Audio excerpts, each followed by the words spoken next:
Okay.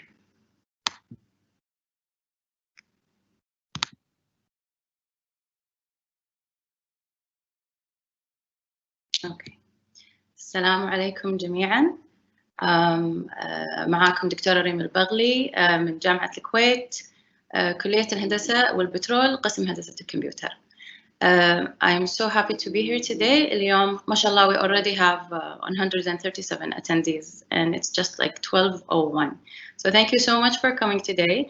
اليوم إن شاء الله راح نغطي الأساسيات اللي أي طالب في جامعة الكويت من أي كلية أي أساسيات يحتاجها in order to be able to start the online learning process.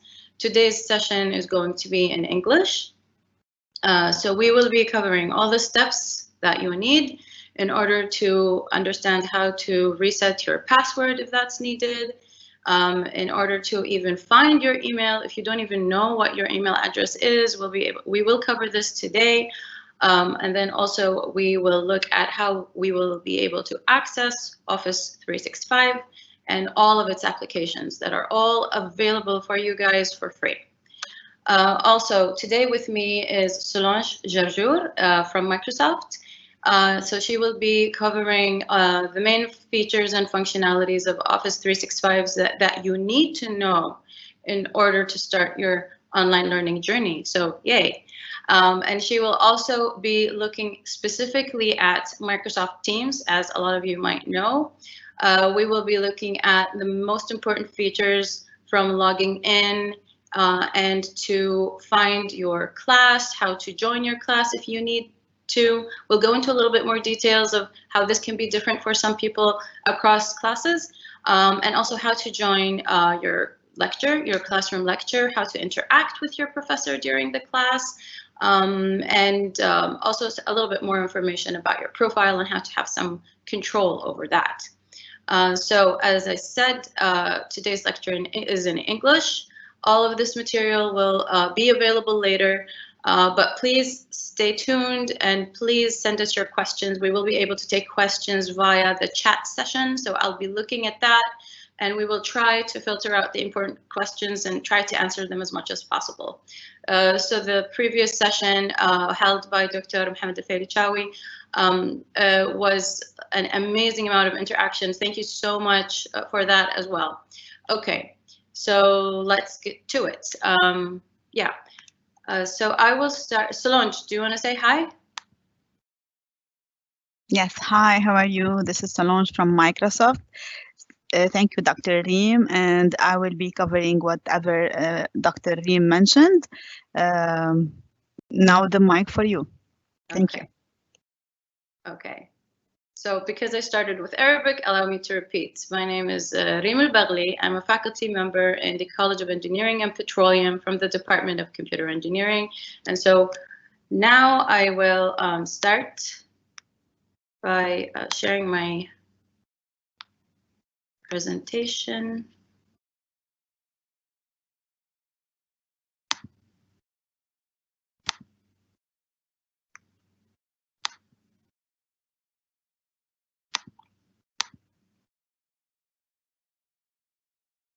Okay.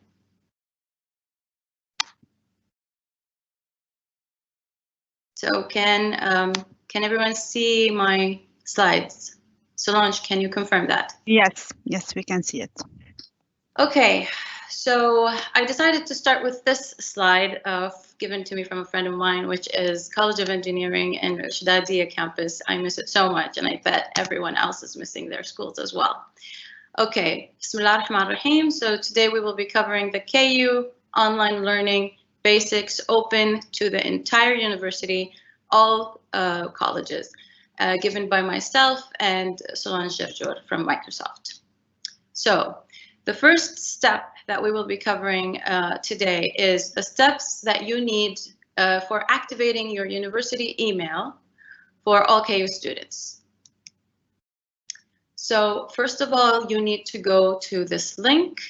Now, some of you might be wondering, why am I not doing like a demo and doing these steps myself? But due to privacy concerns, if I do it with any student account, it will show a lot of private information, and hence I apologize, but this is the way we're doing it to protect the information.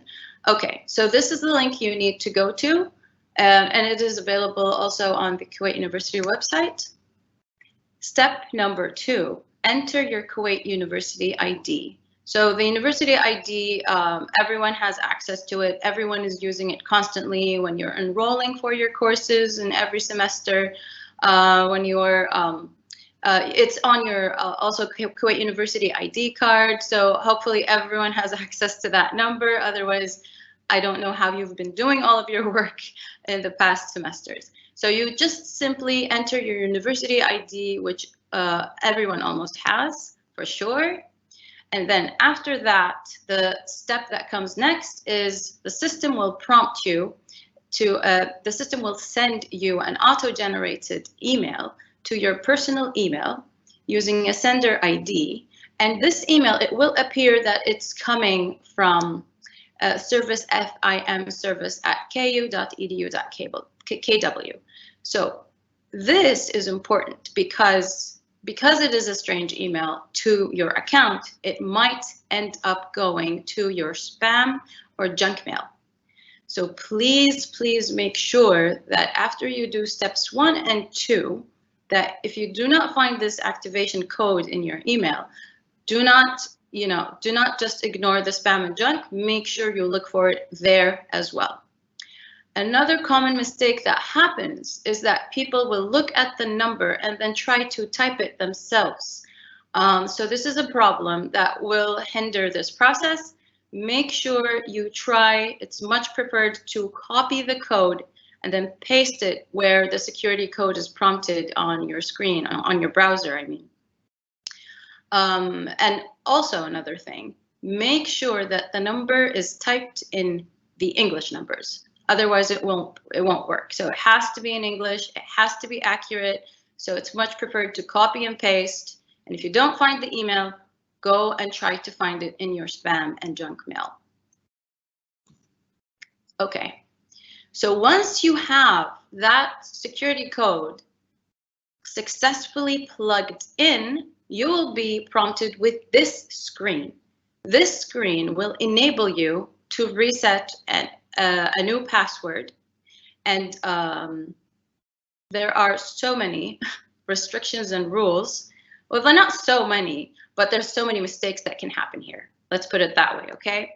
So you have to choose a new password, and this password must have certain criteria.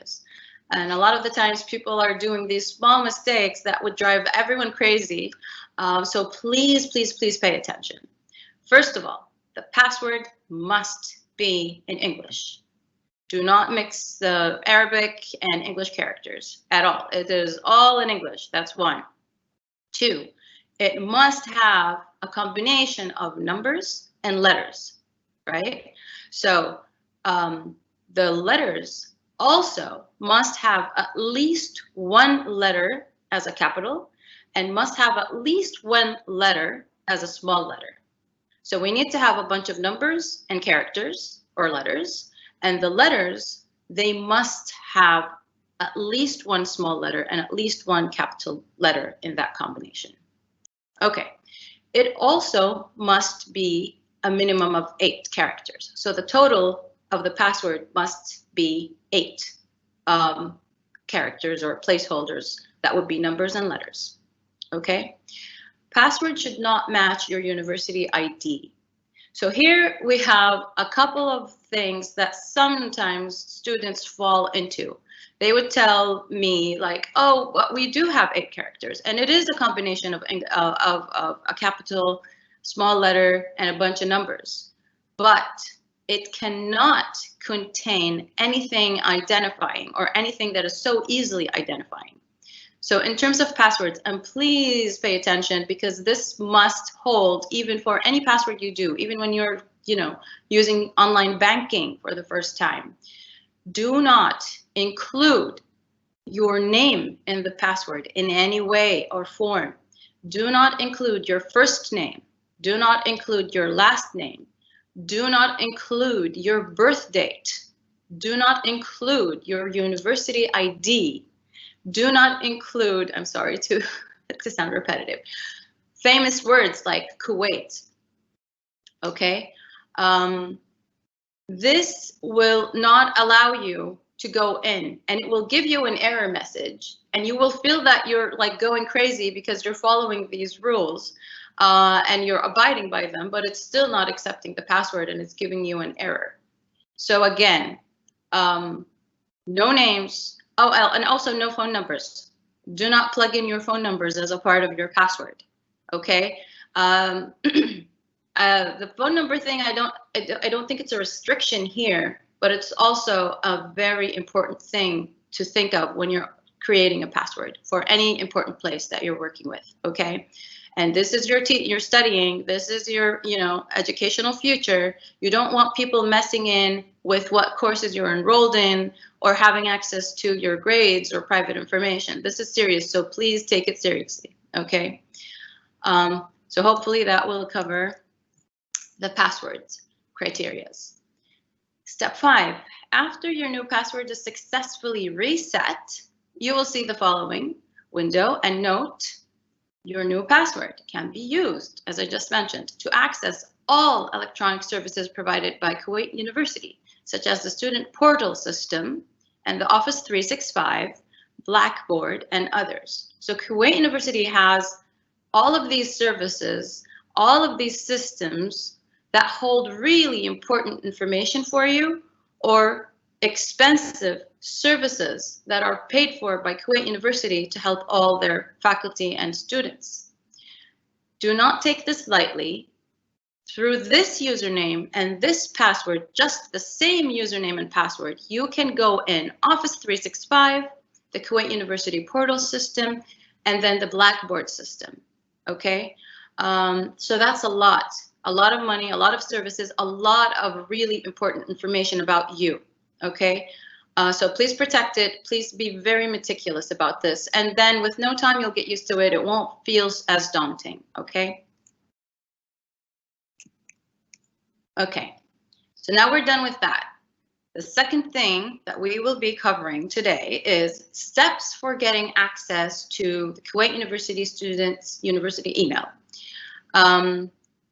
So we'll look at how to know what is my email address. Where can I find that?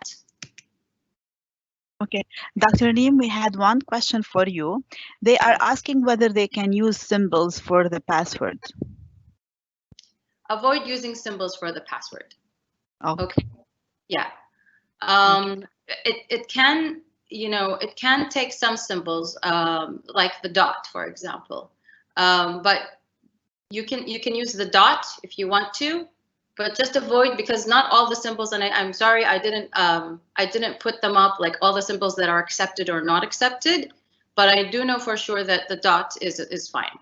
Okay. Or if you needed to use it as a separator. Good question, thank you. Okay, so going back, now we do have our passwords, we have our ID numbers. Now we want to know what our username or email address looks like, the KU email.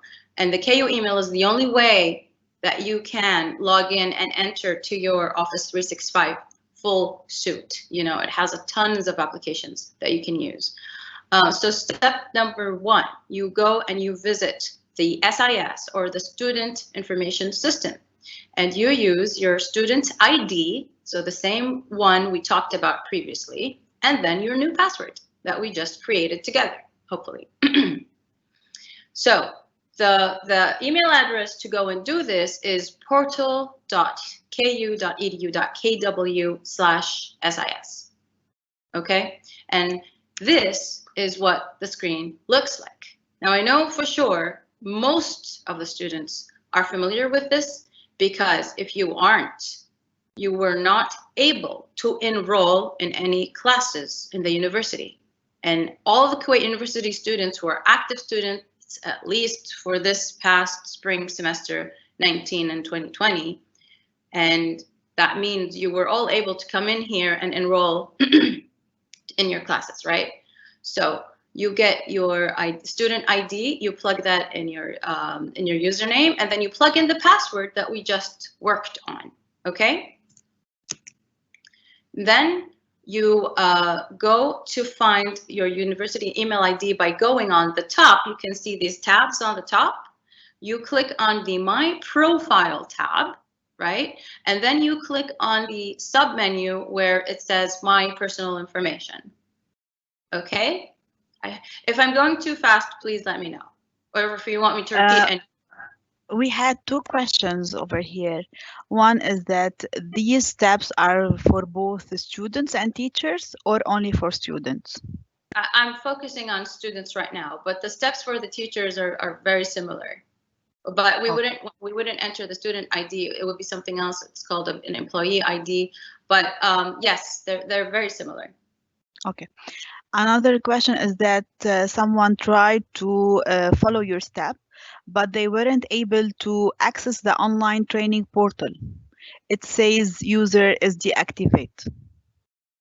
So they can access the Kuwait University portal, however, they cannot access the online training portal.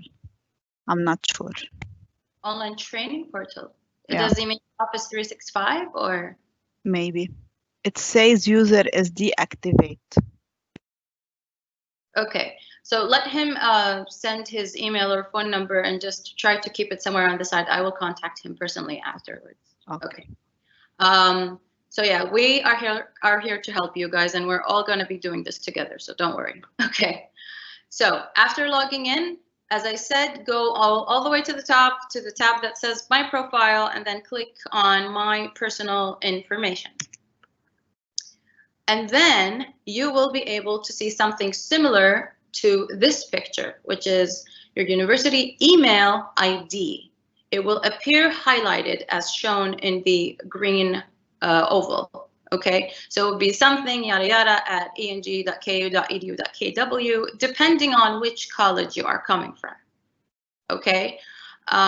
So for today, I'm focusing on students, but I'm just going to mention really quickly, the emails of the faculty members will look a little different, but still they'll be able to find it, okay? Now, hopefully that was clear enough, and please plug in your questions. If we cannot address them right now, I'll find a way to address them and post about them later. So the last part that I want to cover is using our KU students' emails in order to be able to access the Office 365. So as you know, the Office includes a lot of programs. It's Microsoft Windows for Word or Excel or PowerPoint, and these systems these tools are not for free. But Kuwait University has a contract, and it covers all of these systems for you, and it's providing them for everyone for free. So not only are you able to go in on the website and then see these applications, you are also able to download them on your laptop or your computer locally, that even if you're offline, you will still be able to use them. So there is so much more than what I just mentioned in the Office 365, so many useful tools and very little usage. I really, really recommend that you take advantage of them, and it will improve the quality of work for everyone.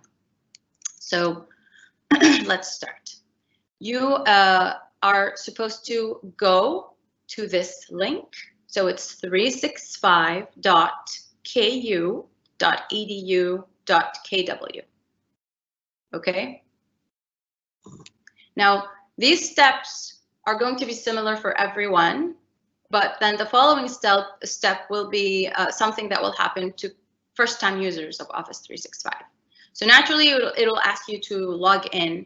So the picture on the left shows the screen and what it will look like to log in by entering your email address, your KU email address, right? So please, please make sure you only log in using your KU email address. A lot of access to features and systems will only be available to you if you log in with your KU email. Okay, so after we set up the password and get our email addresses, make sure you log in using your organization email, which is the KU address. So you plug in your KU address that you just retrieved, okay? Save it somewhere that you can refer to later. Keep it somewhere safe on your phone so you can get it an easy access to it. Keep it available until you memorize it by heart, because you'll be using this a lot. Okay, and then you enter your password, right? Now, this is what happens when someone is not entering the right password.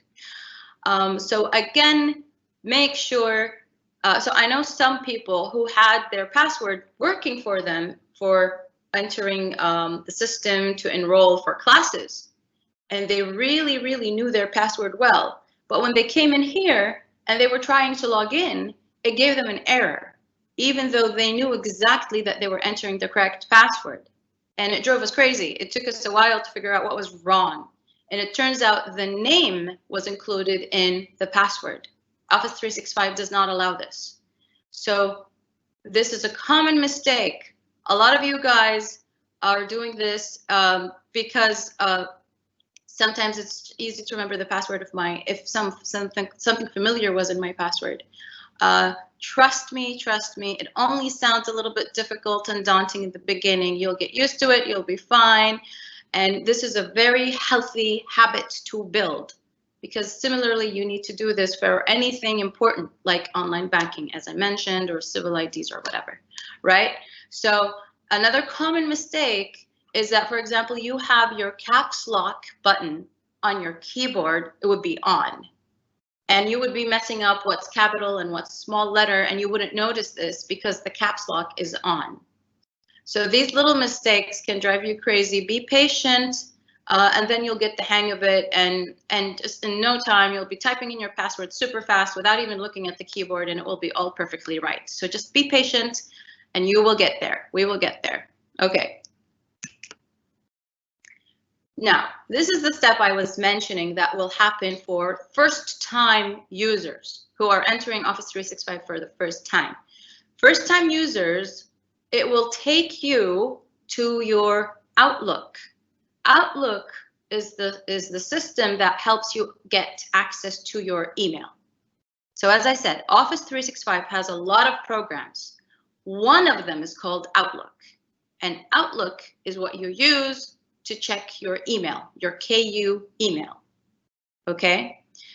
So if you're a first-time person going into Office 365, it will automatically take you to Outlook, and it will ask you this. So after you log in, you will be prompted to select your preferred interface language. It will ask you if you want to have English as your default language or Arabic. And it will also ask you which region you are at. Please make sure you choose the correct region, because it is important when we will be setting meetings. It will go to your calendar, and your time must match your actual region in order for you to be able to attend these meetings, you know, in the right timing. So choose your preferred language, and then for the region, make sure you select Riyadh, Kuwait, and then click on Save. Okay, hope that's clear. So this is roughly what the Outlook interface looks like. On the far left, you'll be able to see all the tabs on the side. You can click on the inbox, drafts, or whatever, or groups if you have them. And then in the middle, you'll see that you have all the inbox, all the emails. And then as soon as you click on one of those emails, the body of this email will appear to the far right. You know, this big white empty space with a letter symbol on it. As soon as you click on the email, the body of this email will expand in this white space to the far right. So now we're set up. We are in Office 365. We have our password. We have our KU email address. And we are in Outlook. But how do I go and find all these awesome applications?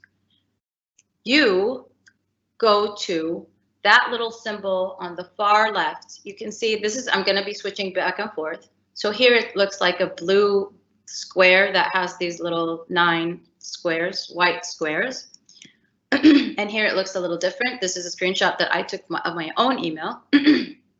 So you click on that, and then it will start showing you all the applications that you have and a lot more. So you see that if you go here, it gives you quick access to the most frequently used applications of the Office 365. But if you want to go to the full Office 365, you just click on the link next to it that says Office 365 with a little arrow. So this will take you there to the main UI for the home for the home location of the website. Okay, so press the icon on the top left corner, and then it will take you to all the other applications. You will be able to get access to Microsoft Word, Excel, Notebook, and Teams, which we'll be covering today with Solange. And yeah, so that's what I have for you today. And then I'll be transferring to Solange, and hopefully we'll be communicating together on answering questions and moving forward. So Solange, are you ready? Yes, I'm ready. Okay.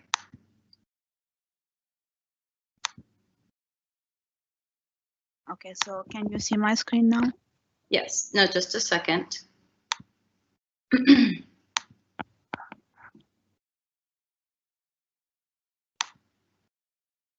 So, yeah, your screen is available. Okay, great. So now I will take you through another way of going to Office applications. This is through the link, which is called office.com. This is another way. And when you go to this link, you have to sign in with your KU University account, and then it will bring you to this page where you will have all these applications. So we have something very important over here, which is being able to download all these applications on your machine. So this is what Dr. Reem have mentioned. The way to do this is by clicking on this icon over here and to download the whole bundle for Office 365. What is the advantage? The advantage of having like Word, PowerPoint, and Excel as Office 365 is that you are getting all the updates whenever Microsoft has a new update. So you don't need to uninstall your previous version of Office and reinstall the other version. In this way, you will benefit from all the updates at any time whenever there is any new update. So how to double check that whatever you are using is Office 365? In the search over here, you will write, for example, Word. And what you will get is the application Word without any specific here. And this will tell you that this is the Office 365 application. Okay, so as Dr. Reem have mentioned, we have to shed light on the application, which is called Microsoft Teams. So whenever I click on this icon over here, it will take me to the Microsoft Teams browser. So this is the layout of Microsoft Teams. Why Microsoft Teams? It's a hub for all the things that comes to your mind. For example, if I want to make some sort of communication with my colleagues, with my professors, so I can simply use the collaboration tools in Microsoft Teams. If I want to check resources, collaborate on the same document, I can do that also in Microsoft Teams. So a lot of things can be done within this specific application. So to get started, I need to show you how to download this application on your machine. So you will go to this icon over here, which is the profile icon. It will have your first initials, and then you will go down to something called download the desktop app. So once you click on this, it will download for you the application and you can simply run it. Another way is to go over here on this ribbon and to click on this icon over here, which is called Download Desktop App. So these two ways will help you to have the application on your laptop. What is the advantage?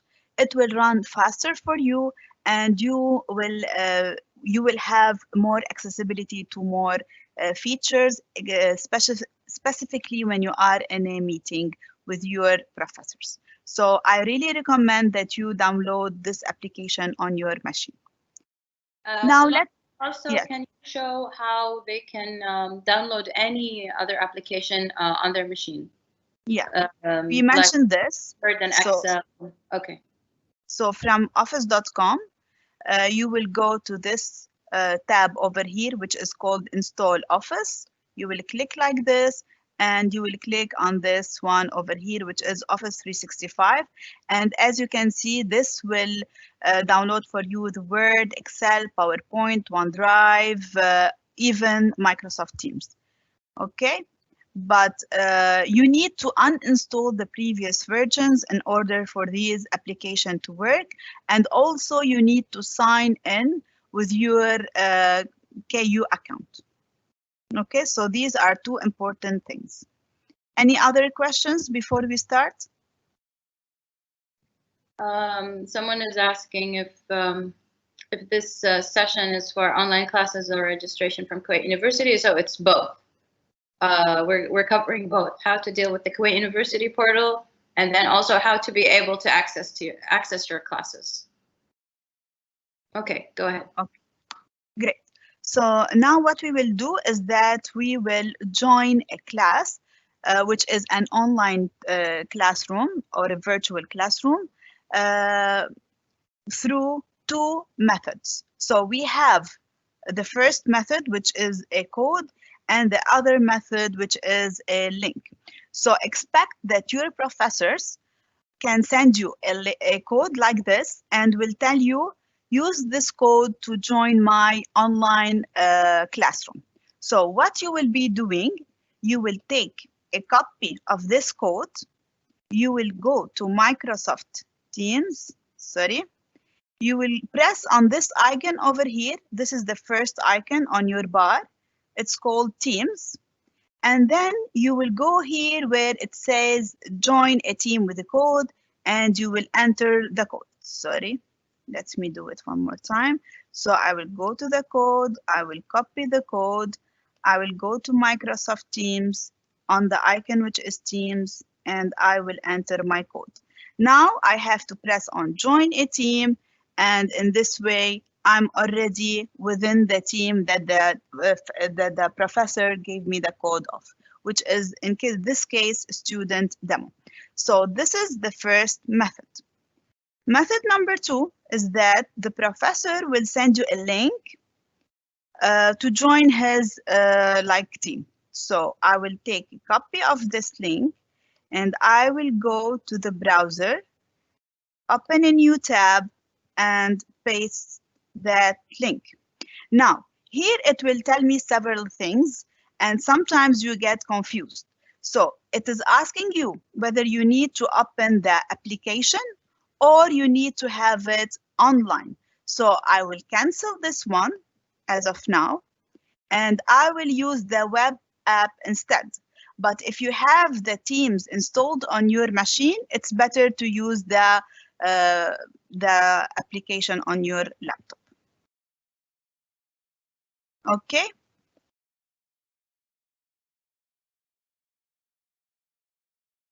Okay, so in here, it is telling me that the request was sent. So all you have to do is simply to put the link and to open it via browser.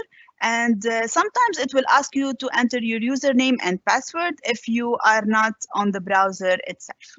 Okay, it's very easy steps. And here it will not take you straight forward for the team. You have to wait the teacher to approve you. So now I have to wait for Dr. Reem to approve my request for going to this team, which is called test class. Okay, so these are the two methods. The first one was joining a team with a code. The second one was joining a team with a link.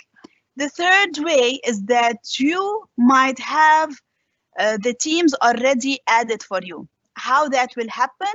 Kuwait University is now working on an automated system where it's creating the classroom for the professors and adding you automatically to the classrooms. So if that was the case, all you have to do is to click on the team and browse your classroom that you want to have the online meeting with. So as of now, I only have this classroom which I'm part of. So all I have to do is to click on this team in order to start my communication and collaboration with both the professor and my colleagues. Any questions so far? I just want to recap.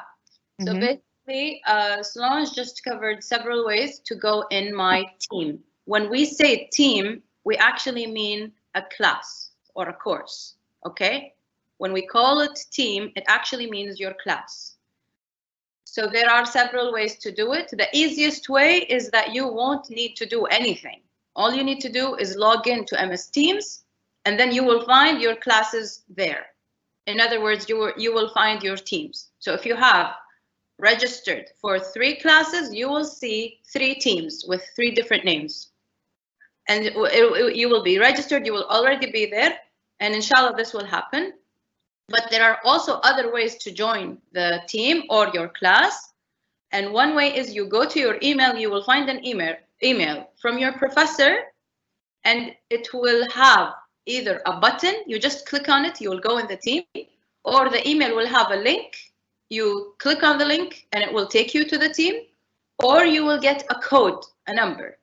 So if you get the code, as Solange showed, you just go on the button that says join, this one, join team, and then you click on this option and you plug in the code. Now, mind you, because we are making policy changes and it's all still being worked on, inshallah, and it will be done soon. You see this square to the left where it says create a team. This will only be for professors to create their new classes if they need. This is possibly not going to be there once we start online learning for the students. So it is possible that the students will not see this that says create team. And you will only see this option to the right side, which allows you to enter using your code. Okay? Okay, continue. Okay. Thank you. So now I will go back to the team that I'm part of, which is called Student Demo. So what to expect over here? First of all, we have here the post tab. And the post tab, the doctor will be, as you can see over here, will be posting some kind of information, could be resources, announcements, anything that comes to the mind of the professor. Also here, there might be some policies that Dr. Reem will cover, but this is the place where I can communicate with the professor and the whole classroom. So pay attention, whatever you are writing over here, everyone will be able to see it. So this is not a private place, it's a public place between you and the team member of this classroom. So this is the first tab over here, which is called the post. This is for the communication part. The second, this, yeah. So go back to the post tab. Yeah, I'm in the post tab. Okay. And then can you point out at the options at the bottom? Yes. So this place, it's almost like a forum, you know, it's like a discussion space. You can post things or even post emojis or whatever. And you can even upload files if you want to share with the class. So it's just like any other forum or discussion forum that you are used to probably from other applications or other websites. However, the doctor has control. It is possible that the doctor will not want to have students posting on this tab. And hence, can you, Solange, point at the options at the bottom? So these options at the bottom, they might be all turned off. Okay, so just to avoid confusion. Ideally, or it's as a standard, yes, this is possible. But doctors might want to keep this space only for them to post things for the classroom and the TAs. And maybe they will do a discussion in a different way, different place, or whatever. So yes, it's possible, but maybe, and this is normal. Traditional learning, each doctor can teach their class in a different way. And that's how MS Teams can still mimic the same kind of control. Similarly to traditional teaching, doctors can have different ways of teaching. Some doctors prefer projects or final exams or quizzes or write-ups or presentations, and they want you to do forums and discussions, and some others don't. And we are still having the same thing, the same elements that we used to have in traditional teaching, we also have them here. So it is possible to have this discussion forum open for everyone, but it is also possible for the doctor to turn it off to students, where it will only be things posted by the doctor. Okay, continue. Okay. So now we will go to the next tab, which is the Files tab. And in here, I can see all the resources that the professor will put for me. The good thing about Microsoft Teams is that you don't need to download any of these documents or resources. Let us start with the video. So for example, if the doctor posted a video over here, I can simply click on the video and it will be automatically running within Microsoft Teams window, as you can see. So in this way, I don't need to really download the resources in order to be able to see it. Okay. You need to add anything, Dr. Reem, over here? No, I'm fine. Okay. So this is the first type of files that can be shown in here. Also, everything that has to do with Office, like PowerPoint, Word, Excel, also you can view it from within Microsoft Teams. All you have to do is to double click on the resource and it will open automatically for you. Yes, as you can see over here.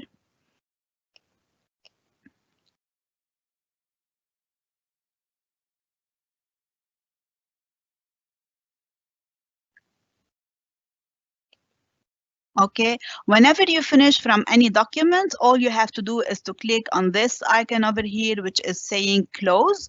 So whenever you close it, it will automatically take you back to the tab files where you can have all the remaining resources. Now, someone will like to have a copy of these resources. So if you want to download it, all you have to do is either to click on that document and press download, or also you can select several documents and download them at the same time. Now, note for something very important. We have a folder called class material. This will be a read only for you. What does it mean? Anything that is within this folder, which is called class material, you will only be able to view it, but you will not be able to edit it. Anything outside this folder, which is the class material, you can edit. Why we have both options? Because sometimes the professor would like to have your interaction. It will require you to collaborate with each other. That's why expect to find the folder outside or the file outside this folder class material. Okay, any question from your side? Or any comment, Dr. Reem? Yes, so as mentioned, the Files tab, it can have the slides, the content, any files the doctor wants the students to have access to. But again, doctors can use this place to give you all their slides and all the materials you need, or maybe they will choose to use something else. They will let you know, okay? But just rest assured, every single doctor will be able to deliver all the materials that you need for any class that they are giving. So all the students will have access to materials, and most likely it will be here. And if it is going to be from somewhere else, like maybe it's just one book and they will send it to you by email. I don't know. So they will tell you and they will make sure to let you know how to get access to the materials. Okay, continue. Okay, great. So now we will go to the most important part of this meeting, which is joining an online training or an online meeting. As you can see here in the chat, the doctor will be scheduling several sessions. Okay, so all you have to do. Solange, I have a good question. Someone said, do we get a notification when the doctor adds materials? That's an excellent question. Okay, so if the doctor went directly to the Files tab and input some kind of information or resources, you will not be notified. However, if the doctor attached a document from over here in this way, like I'm doing now, let me put something. Okay, so if he did it in this way, then yes, you will get a notification. Also, doctors might like spotlight on this resource by making at and mentioning the whole team. So if they did this, you will receive two types of notifications. You will receive a banner, which is a pop-up on your screen, and you will see it also as in the activity over here. So also it depends on the way how the professor will be putting this kind of resource. But at the end of the day, for sure, the professor will make it clear for you that they posted certain resource. Also, one more question that says, on my iPad, I can't see these options of class material. Why? Maybe you are not part of a class team. We have 4 types of teams. One is called class, which will have the class material. The others will not have this folder, which is called the class material. So maybe the team that you are part of is not a class type. And also the interface looks a little different on the phone and maybe Yes. So it might be there, but it doesn't look exactly the same way that she sees it here, or he sees it here. For the iPad, it somehow have the same interface as a regular phone, but for the MacBook, you will have the same interface as we have on any Windows device. Okay, continue. Okay. So now I will go back to join a meeting that the professor already scheduled for me. So I have 2 ways to join a meeting. The first way is to join it from the post, as you can see over here, and it will tells me that this meeting will take place on Saturday, May 30 at this time. So if this is not the meeting that I have to join, I will go and search for the right meeting. Another way, which is much easier, is simply to go to my calendar, but I'm not sure if I have one. Okay, simply to go to my calendar, and in my calendar, I can see the meeting. All I have to do is to click on the meeting and to click on join. So in this way, I'm joining the meeting. Hello. This is very important for you. This is before you join the meeting, make sure that you turn off your camera, turn off your mic, and then press on join now. So this is very important. If you want, I can repeat it. Yes, repeat it, and I will say it in both languages. Okay. So you can either join a meeting, which is like training or lecture or any kind of things, in 2 ways. The first way is from the team itself. Then you will go and search for the session that the professor already put. You will click on that session and you will click on join. The second way is to go to the calendar. From the calendar, you will find that meeting scheduled for you. And by the way, if you have Teams downloaded on your mobile phone, before the meeting by like 15 minutes, it will start sending you notifications that you have this meeting, you have this meeting. So really, it will be helpful to have Microsoft Teams on your mobile phone because you will get notifications of the meetings. So when you want to join the meeting, All you have to do is to click on the meeting and to click on the word join. Now here, again, the camera will be turned on, the audio will be turned on. As you can see, before I press on join now, I will make sure to turn off the camera, to turn off the mic, and to press on join now. Okay. So can you go back without turning off the before joining the team? Okay. When you had your camera on? Yes, sure. So I can't stress this enough. When go and click on the team and on the meeting. Yeah. And then have them both on. Okay. So I just want you to know that when you are here, do not freak out. Is basically exactly. Do not freak out. No one can see you, right? You still didn't join the team. So when you see yourself, this does not mean that people can see you. Not until you click the join now button. وبالعربي للحين ما حد يقدر يشوفكم. Okay? هذا it's just to prepare you إن ترى شنو تبون تسوون. Do you want to have the camera on or off? تبون تطفون المايك or off? So you can just choose whatever you want, okay? And you don't need to panic. And then click on join now. Okay, so continue. Okay. Yeah, I know this is very important. So as you can see, when I'm in the meeting, always I can check whether my camera is on or off from this icon over here. So it's telling me that your camera is it's off, and it is asking me whether I want to turn it on, yes or no.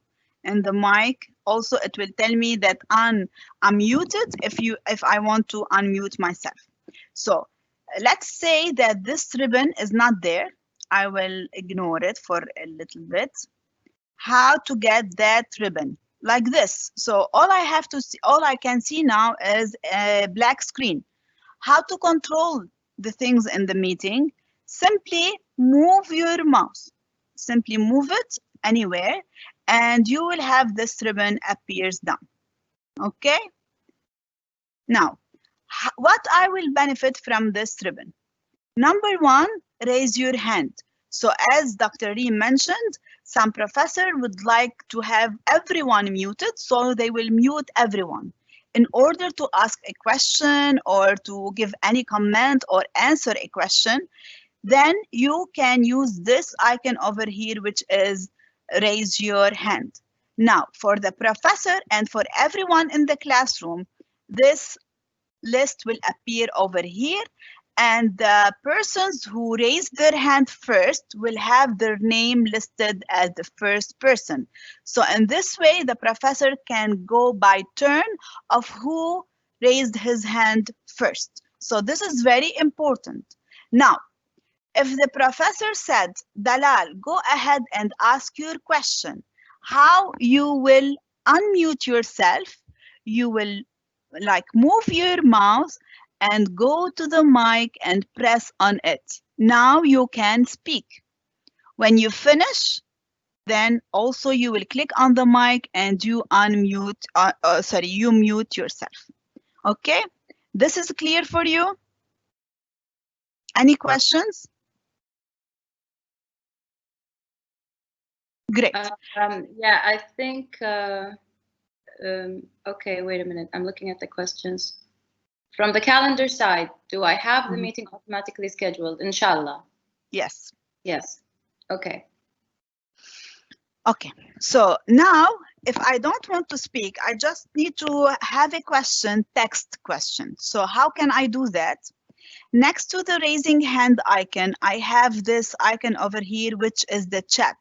So in the chat, I can simply write anything. So I have a question, or you don't need to write I have a question. You directly put your question as you are doing now. How to turn on or off the mic. Okay, now pay attention because we had this question several times. whatever you are writing over here is not private between you and the professor. It's public. So everyone can see whatever you are writing in the chat tab. So make sure that whatever you write is not something private. Okay? Any other questions or any questions related to what we are covering so far? Some are saying everything is clear, and then I have a question saying if I wanted, oh my God, I can't find the question. Where did it go? There's so many questions. So they're saying that they have a specific program. It's called, I think, Polymath or something, and they wanted to share it. Yeah, how can I share Polymath? So it doesn't matter if it's Polymath, it could be any program, okay? How can I share program X? Share it to my screen with my students. Okay, so this is a question coming from the professor, not from the student. Okay, in order... We can also do it both ways. So how the professor can control this, and then how the professor would allow the student to share their screen. Okay, for the professors, we can have another session of showing you how you will allow them. For the students, pay attention over here. This share button over here could be dimmed. So you cannot share your screen unless your professor will allow you to do so. So if the professor asks you to share your screen and you find it dimmed, then tell them that, Professor, I need to be a presenter, or I'm not able to share. At that time, they will change you from attendee to presenter, and you will be able to share your screen. Now, how to share the screen? I'll click on this icon over here, and then I will have several options. One of them is that share desktop window. So in this way, I'm sharing my whole screen. Everything will be shared in this sharing. Number two, if I have a specific PowerPoint, then I will open that PowerPoint and I can select it. Now, if I share a PowerPoint only, whatever I'm doing outside that PowerPoint, the audience will not be able to see it. So the screen will be freezed on the PowerPoint. So make sure if you want to show them something outside the presentation or the PowerPoint, make sure to select screen or desktop or window. So for the case of Polymath or any other programs, all you have to do is to click on desktop window, then you will select your entire screen. Now you are in the share mode. So now they can see this screen. You will minimize it in this way, and then you are free to open any application or any window that you have. Okay, so now you are having everything opened in front of you, so you can share it with the audience. Okay. I like to mention something. Yes. Okay, so whether you're the student sharing because you are asked to participate, or whether you are the doctor and you are sharing, two ways we only want to focus on. You can either share the entire desktop, or you can share only one program, one window that's open. It's simple. All desktop or one window that's open. What's important that I want everyone to keep in mind is that if you share the entire desktop, you can do whatever you want. You can, if you have whatever is downloaded on your desktop, you will be able to show to your student or your professor, right? But please make sure you don't have private information open. You don't have some pictures that you don't want people to see. This is important because sometimes people forget. Or for the professor, you don't want your exams open by mistake, and then all the students will see the questions, right? So just make sure before you share your desktop, and this is, by the way, just like traditional learning, whenever a doctor is standing in the classroom and they're about to explain their lectures through their presentation slides, same way, this is not only confined to online learning, even in traditional learning, when you plug in the cable to your computer and share your screen, you have to make sure all private information has to be closed so people or students will not see it. Okay? So similarly here, before sharing your desktop, make sure all important and private information, all the files with sensitive information is all closed. So this is about sharing your desktop, okay? Just the way you did with traditional learning. You have to make sure you close the sensitive files. Now, about sharing the window, so if I don't want people to see my desktop entirely, and I know for sure I only want to show them one program, one window, make sure this window is not minimized in the bar. Otherwise, it will not see it. Okay? So if you have your, for example, PowerPoint open, but you have it minimized in the bottom bar, then when you click on share, Microsoft Teams will not see it and it will not enable you to share it. So make sure the window is open somewhere in the desktop. It doesn't have to be maximized, but it has to be there and it has to be open, not necessarily maximized. And then you'll be able to share only that window of only that program, and the students will only see this, but you will still be able to see the rest of your desktop, but no one else can see the rest of your desktop. Hopefully that's clear. Okay, continue, Solange. Thank you. Okay, so now let's say that I'm sharing a PowerPoint. Let me go back to my presentation. This is the PowerPoint that I want to share it. I'll click here on the slideshow, the same way that I'm used to. And then what I can do here, okay, so I think,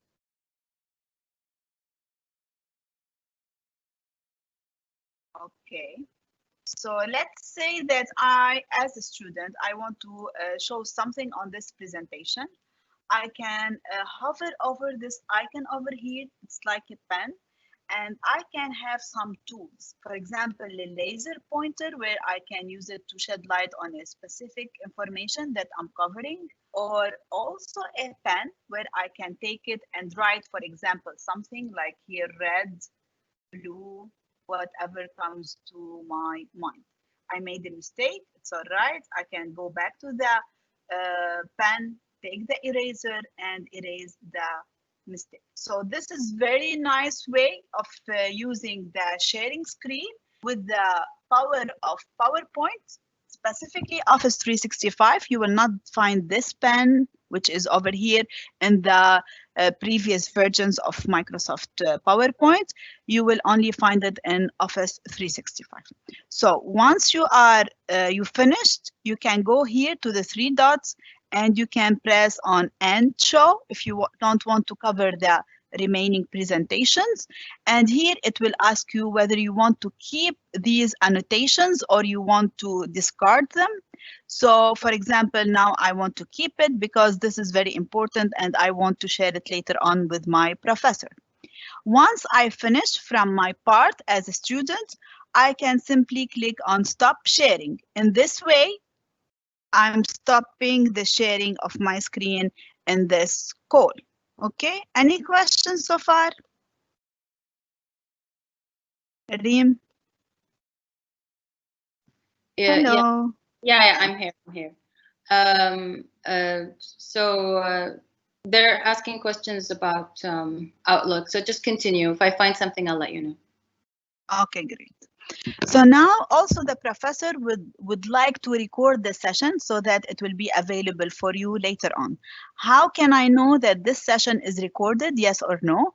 So you will, once the professor started recording it, you will find this message over here telling you that you are recording or someone is recording the session.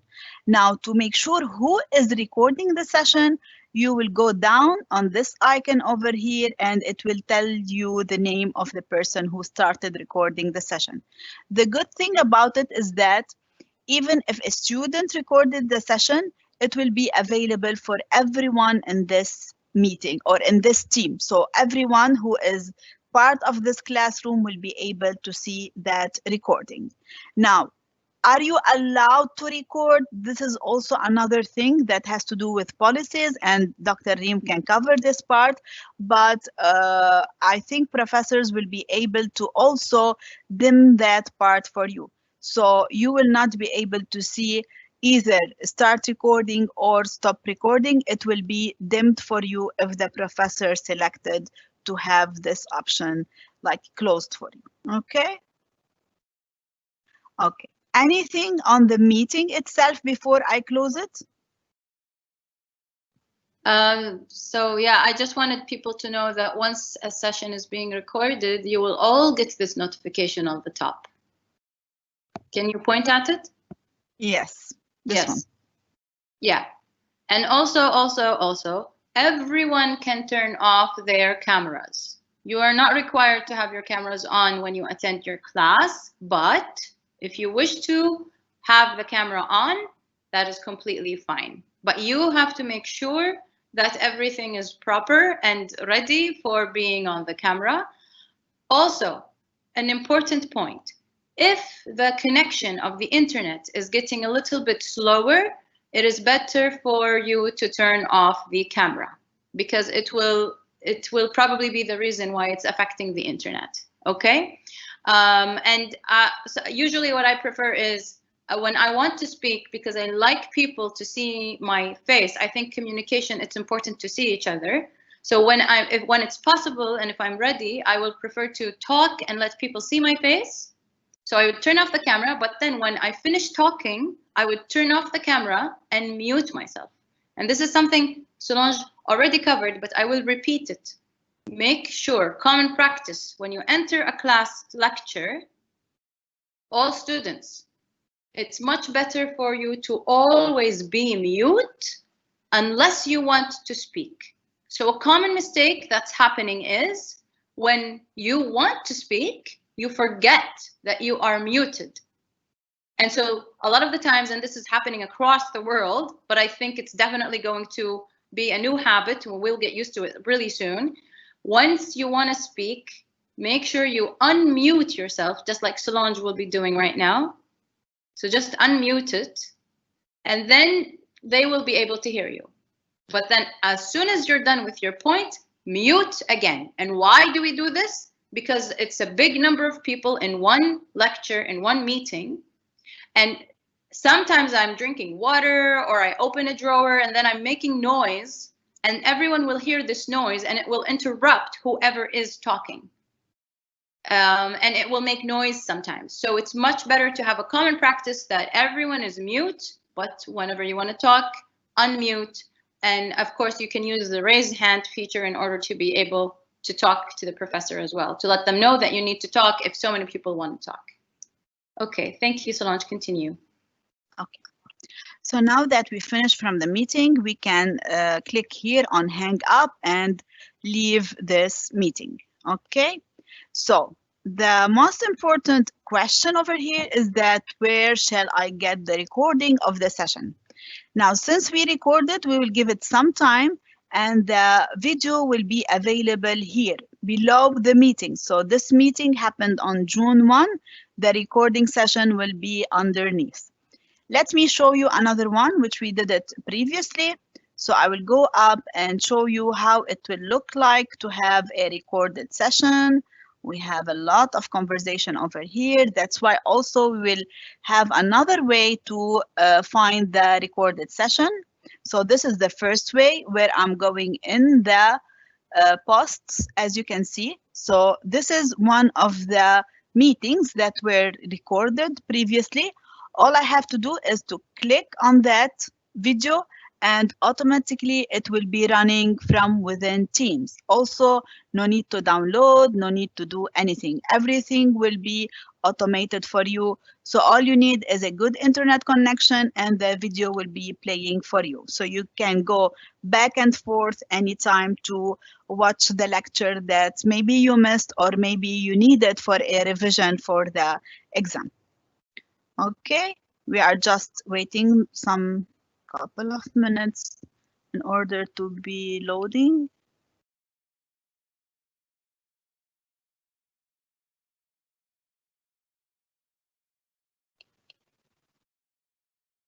I don't know what happened over here.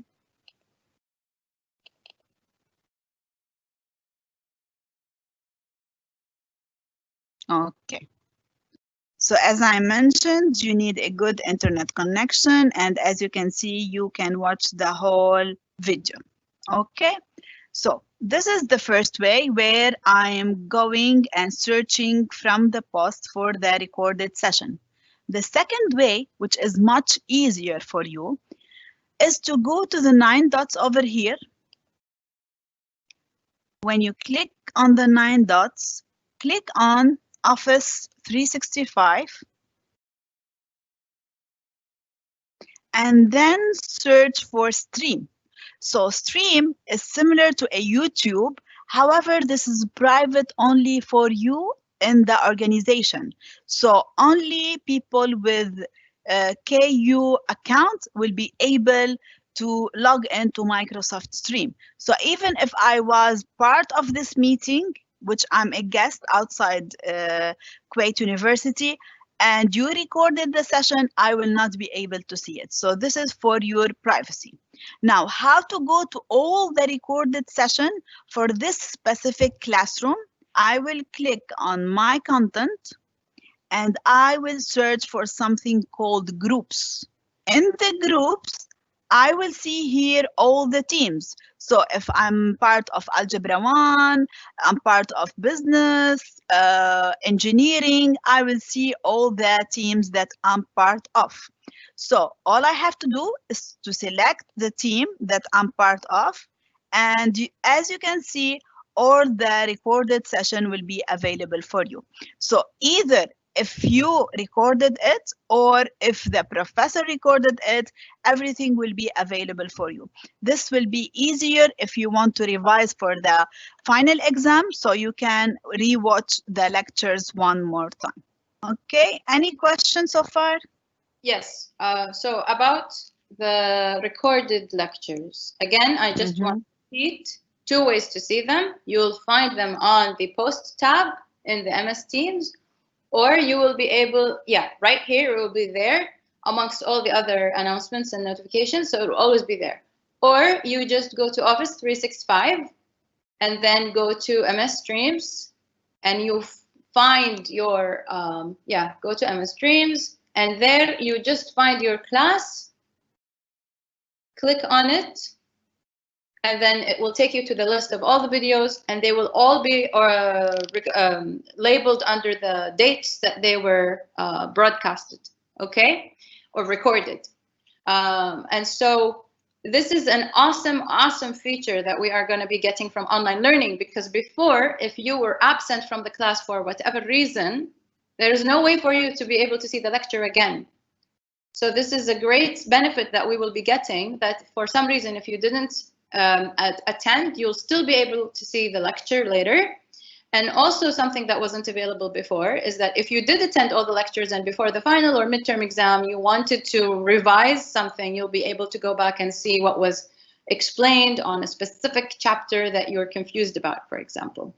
So I have one question here that says, while the online class is starting and going, is there a way to open a note at the same time? So basically, this student is asking, like, if I'm watching my professor giving my class, and I want to take notes using an application. So is it possible or not?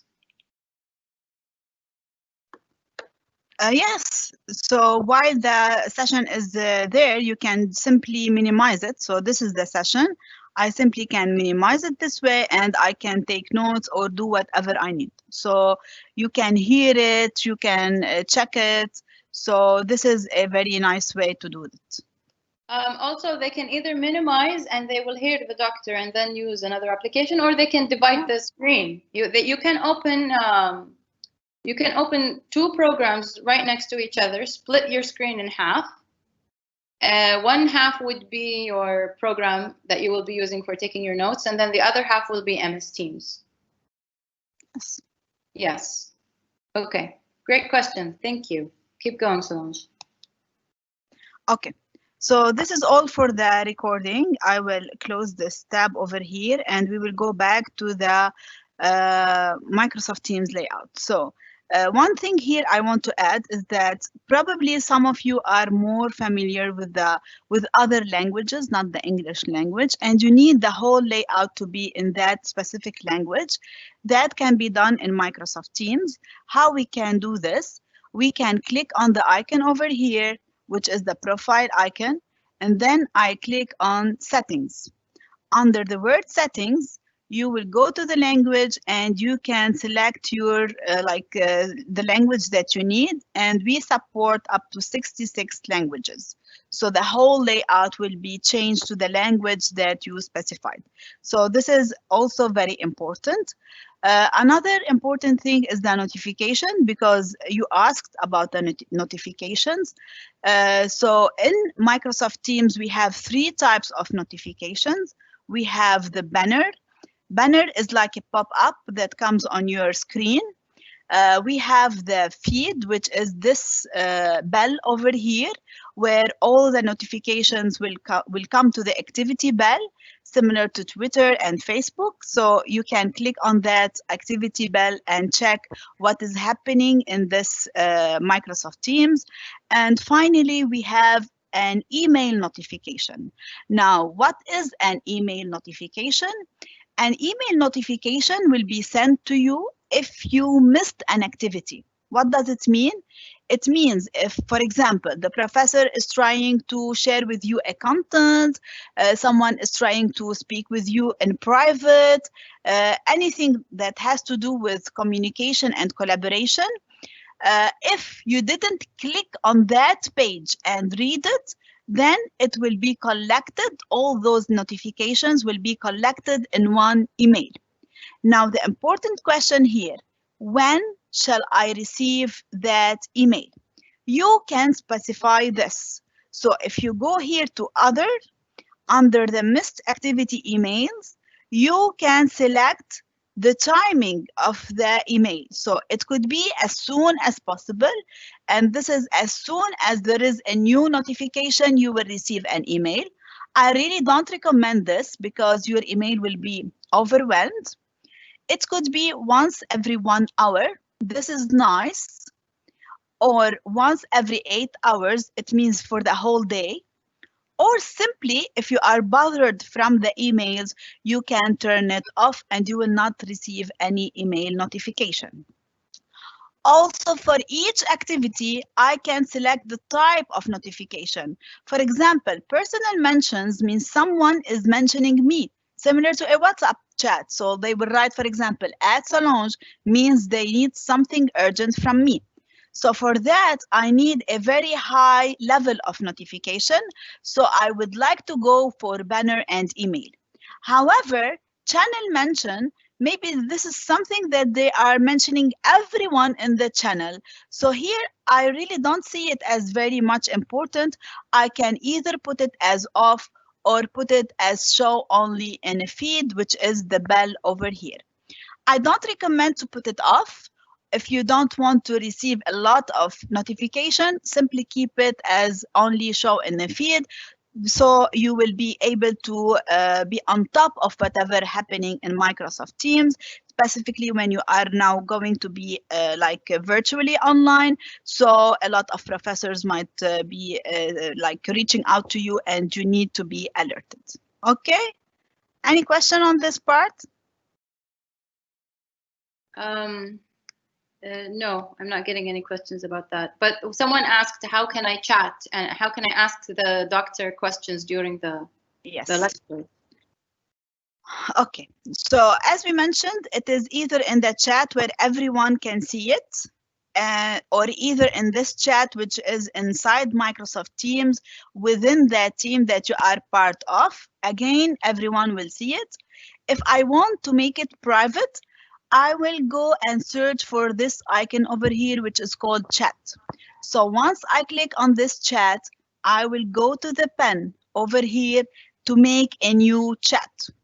Now, when I click a new chat, it will open something, a window similar to an email, where I can type the name of the person. For example, I want to reach out to Dr. Reem. So I start writing her first initial name. I will have a list of all Reams that are part of KU University or Kuwait University.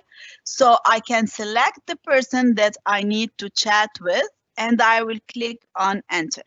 Here I can type my message, hello doctor or whatever. Now pay attention that even if I send it now, it doesn't mean that the professor will be able to reply to me. Also, we have some sort of policies that will be there.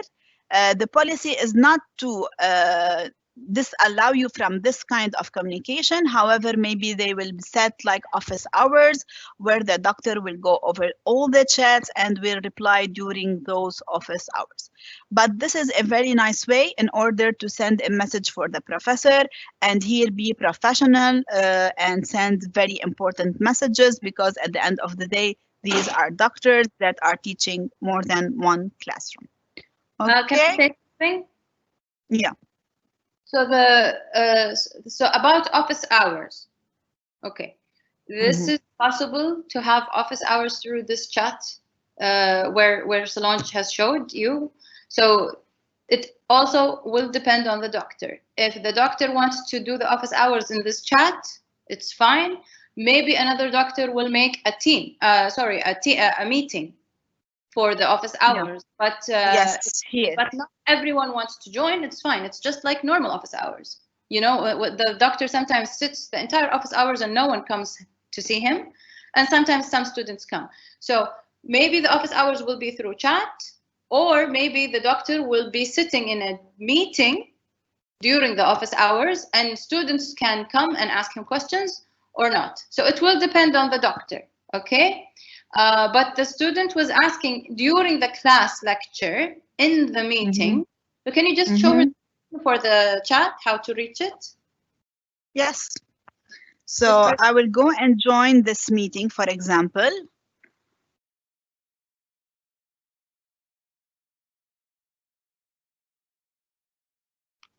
Okay, I will not click on this chat over here. In the meeting itself, while it's running, I can go and click on the chat icon over here, okay? And the meeting will be minimized, as you can see. And also I can move it, move it in any way I need, the chat. Here, sorry. I can click on the pen as I showed you, and I can search for that specific person, like Reem, and I can chat with her. But also keep in mind that this professor is involved in this session, so they might not check your chat.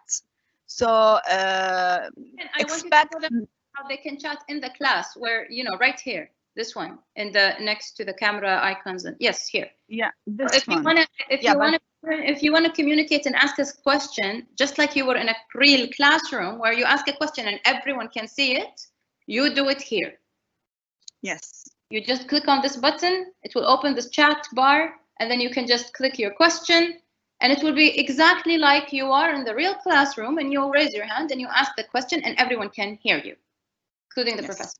Now, I had one question that says, is there a way that Teams, Microsoft Teams can allow taking attendance automatically for each class? Yes, it is there and it is available for the professor. So the professor can see who joined at what time and at what time they left the meeting. Yes, and also I will stress again, traditional learning, it is up to the professor if they will take the attendance or not, consistently or not.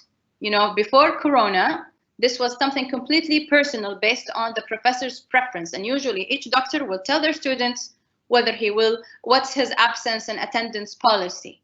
So similarly here, each doctor will have that feature available for him to use or not use all the time, just like traditional learning.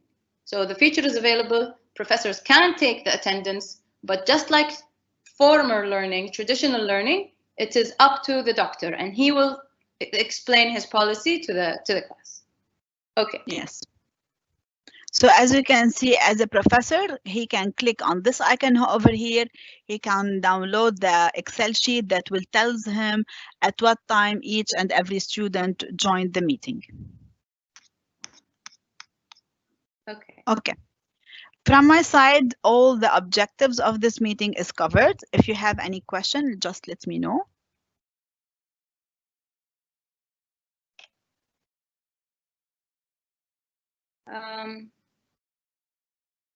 Yeah, I can't find. There's a lot of questions, but not. Oh, if the professor deleted the recorded video, will we still have access to it? No, for sure. If they delete it, it means that you will not be able to see the recorded session. Okay. Okay, I think we will end the session here today. Okay. So,